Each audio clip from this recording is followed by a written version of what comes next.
Ayun, would you unfriend a close friend if they turn out to be homophobic or transphobic? Ayan.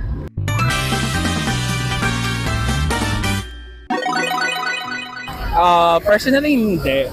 Hindi. Parang, kanya-kanya naman ng opinions palagi. So, at first, if you want respect, we must respect them too.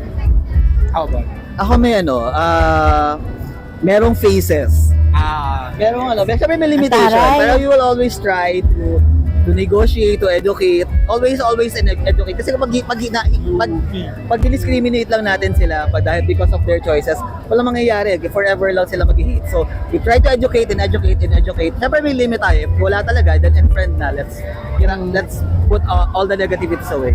I love it. Ako naman as an ally, siguro madidisappoint ako, and at the same time, I don't think I can build a strong relationship to that person. Kasi magkaiba na kami ng paniniwalaan di ba? Iba yung pinaglalaban ko, iba din yung pinaglalaban niya, and we respect each other's opinion, and that is okay. Yes. Kung galit ka, galit ka, wala kaming magagawa, but we cannot be friends. Like, siguro hi, hello, as a civil person, gano'n naman talaga Correct, dapat. correct. Pero yung sabi mo magiging ka-close mo, I don't think so.